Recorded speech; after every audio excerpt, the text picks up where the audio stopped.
Wake up! Are you ready for this next round? Yeah! Shift over. Hello, good afternoon, welcome to St Andrews Sports. We are the new home of boxing. This is the Steve Bunce. Steve, let's start by talking a little bit about this fight of the weekend, because it could potentially be a fight of the year contender. Manny Pacquiao goes up against David Diaz, two world champions. Diaz world title on the line. Pacquiao, though, will definitely come in as favourite. Oh, he comes in as a monster favourite, and in fact it's upsetting a couple of people. It's upsetting David Diaz that he's being completely ignored in the build-up, and he is being, I think, disgracefully ignored, because he's an Olympic veteran and he's also a world champion. Had a fantastic fight with Morales to win the title. And the other person it's upsetting is Freddie Roach, who's worked with Manny Pacquiao for a long time. And the reason why it's upsetting Freddie, and it's a fantastic reason, is he doesn't think Diaz is getting the respect that's due. And also, he doesn't know what his man's going to do. His man started his pro career 13 years ago and 41 pounds lighter. Now, if you're a fat middleweight like James Toney, you can go up to heavyweight, Andy, but it's very unusual for a flyweight to be boxing as a lightweight, and also talking about going up even further, going up to light welter. He's talked about that. Now, Manny Pacquiao, we know, walks around at about 150 pounds, so that's fat welterweight, just underneath the light middleweight limit, okay? For his last fight, little Manny, I mean, I look at him and I see a super bantam and a featherweight. I see maybe a super featherweight when he was at his best. This is the last fight against Manuel Marquez, which we had on Satanta exclusively. Will be super featherweight world title. Absolute fantastic fight, but he boxed in a lot of those rounds.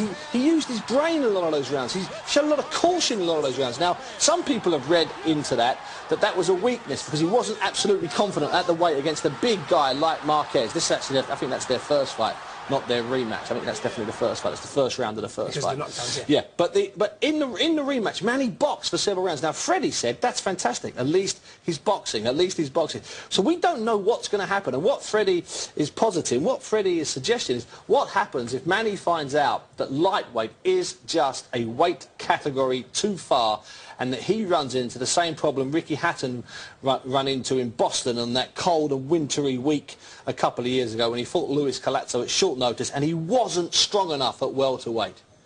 He only moved up to welterweight again for the money, remember, against Floyd Mayweather. Ricky, his dad, and Billy Graham, the trainer at the time, all talked about never fighting at welterweight again until the money was made available, and it was made available for Mayweather. Now, we don't know what's going to happen with Manny Pacquiao. As I say, it's 13 years since he turned pro, 41 pounds heavier. But here's one interesting point to consider. In his last fight against Marquez, which was made, I think, at 135 pounds, which is the, or 130 pounds rather, which is the super featherweight limit. When he actually weighed in when he actually got into the ring for the fight, 48 hours after the weigh-in, he weighed 146 pounds, which is quite startling. That's as good as welterweight. That's 1 pound inside the welterweight division. He's only 5'6". He's too small for that. He's too short for that. Steve, let's move on with this one. I know we often have this discussion here, if A beats C and B beats C, does C beat A, and we always think this is bizarre. We're not giving Diaz much of a chance against Pacquiao, but Diaz has beaten Eric Morales. Yep. Pacquiao lost to Morales, therefore, does Diaz beat Pacquiao? No, because what happened in between Morales beating Pacquiao and then losing to Diaz, he managed to get knocked out twice by Pacquiao. And in fact, 9 months after Pacquiao knocked out Marquez in their rubber, knocked him out in the third round, 9 months after he knocked him out, I think in about the third round or whatever it was, he had life and death Morales with Diaz in the fight where Diaz was on the floor in the first round. He won a unanimous decision, but his right eye was closed. They used the end swell, I believe, incorrectly. The end swell is a little metal object that you use to push a bruise away from the eye, and I think this one took a sort of U-turn and ended up attacking the eye, and his right eye was almost closed. So, but it doesn't work that way, because for a start, Morales, in my opinion, is never a lightweight. He's a featherweight. His peak was at featherweight. Okay, plus, it's just different styles. They're both southpaws, they both go head-to-head, and they both talk about how they have the same style.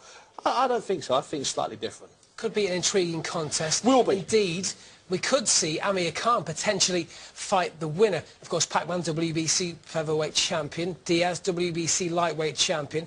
Khan could face the winner. This is what he's had to say about facing Pacquiao. He's a good fighter, you know, he moved up a division. and you know he's going to be strong. He's going to be, you know, my time will come when I'll fight for people like that. And he's a great fighter. You know, I've looked up to him. He's like someone I look up to, and to have a chance to fight someone like him would be brilliant. Well, boxing promoter Frank Warren is in no doubt that eventually Amir Khan will become a world champion. But Warren says he needs more fights like last weekend's against Michael Gomez. He's got a great work rate, and he maintained his composure. He started, you know, towards the end of the fight, he get his composure right. And the amount of shots he was putting out, it's one step, round 4 or where it was, he must have hit him with about 10 or 12 shots and pushed him all the way back again. Yeah, he's a good fighter. He's a good young fighter, and he's got a couple of things to work on. So when do you think that he'll be ready for this world title? Because he's ready now. You stated out, yeah, of course he does. But you said, no, you're not ready. I'm holding you back. He's getting a little bit longer than you. He's a bit more scorer. Each time he fights, you look and say, hang on, he's looking good now, and the champion, by the way, I think he can beat whoever that champion is. And it's not just about making the title fight; it's about winning the title and defending it, obviously. Right. There's interesting points there, Andy. Right, let's move on now to tonight's man, Amir Khan, the talking points of the weekend. Michael Gomez, cracking opponents, potentially domestic fight of the year we saw last weekend. What did we think of Amir Khan, first of all, against Michael Gomez? Because I know a lot of people have criticised him, but it's very easy to do that. But what we saw was a fighter go in and prove that he can go into the trenches and beat somebody like Michael Gomez. It's an interesting thing, because to criticise it, you're knocking what was a fantastic night for British boxing. Okay? Now, I would now ask the question, was it a fantastic night for Amir Khan? Half of the Amir Khan fans out there would say it was a brilliant night because it showed Amir's got plenty of guts, plenty of heart, that he could get up off the floor and he could take control of a fight, change his tactics and stop a very tough man. Now, the other half of the Amir Khan fan club will say it's disturbing that he was dropped by what didn't look like a brilliant punch by a guy who was unproven as a lightweight. And sure, he did regain his composure, and sure, he did force himself and in the end make the referee intervene to save Gomez from his own bravery. Otherwise that fight would still be going on now. It'd be like one of those bare knuckle fights that lasts about 2,000 rounds, because that's the kind of guy Gomez is. He's a throwback. So there's two schools of thought. Some people think it was brilliant because it showed Amir's got guts, and the other people think that it's got, as Michael Gomez says, well, Michael Gomez summed it up brilliantly. He's a great guy, Michael Gomez. He summed it up brilliantly. He said Amir Khan, Steve Gomez, he summed it up brilliantly. He said Amir Khan is world-class, but he's also got world-class vulnerabilities. And those vulnerabilities, let's not beat around the bush. Let's not worry about when he's fighting next. Let's not worry about anything he's done in the past. Let's worry about one big thing. Is his chin suspect? Does he have a problem with his chin? And the answer is categorically yes, because in 38 months, he's been knocked down 4 times. In 38 months, he's been knocked down 4 times, all by guys who at that weight were not and are not considered big bangers. Gomez was a big banger 5 years ago as a super featherweight. He isn't necessarily a big banger now as a lightweight. What to say to you, Steve? Got a question here from Gary, who's just emailed in. Said the commentator said his fight with Gomez was his best fight, Khan Gomez. Gary wants to know, have they forgotten about the Willie Limon fight, which we're looking at right now? Which was Khan's best fight today? The Limon clash or the Gomez fight? Limon, without a doubt. Limon was a much better clash, because at least against Gomez, he knew it was going to be torrid for a couple of rounds, and he got dropped in the second. And he was prepared for it. And once he got dropped, he got up and he started to box. In this fight, Khan ran out of ideas, and he had to go into the darkest places inside his boxing soul to find something which got him through the next round. And then he got dropped in the round after. Khan didn't just have one bad moment in that round, like he did against Gomez, where he had 3 or 4 bad moments.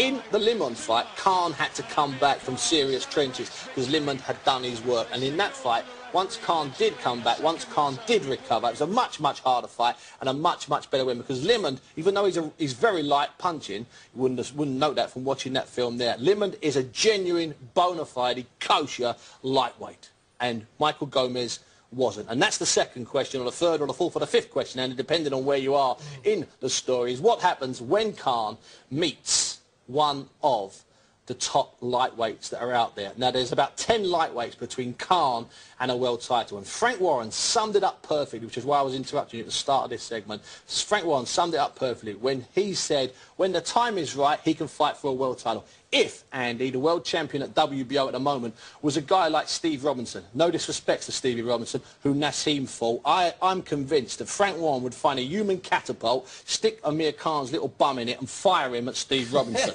You understand me? And fire him fast. But you ain't going to fire Amir Khan at a Nate Campbell who's cagey, who Amir might miss for 12 rounds. You're certainly not going to fire him at a Woon Guzman if he ends up with a title, a version of the title, Yoel Casamayor, David Diaz, or Manny Pacquiao, or Julio, or Juan Diaz, or Romanov, or Katsides. This weight, or Raheem, this weight division at the moment, I think, personally, is sensational.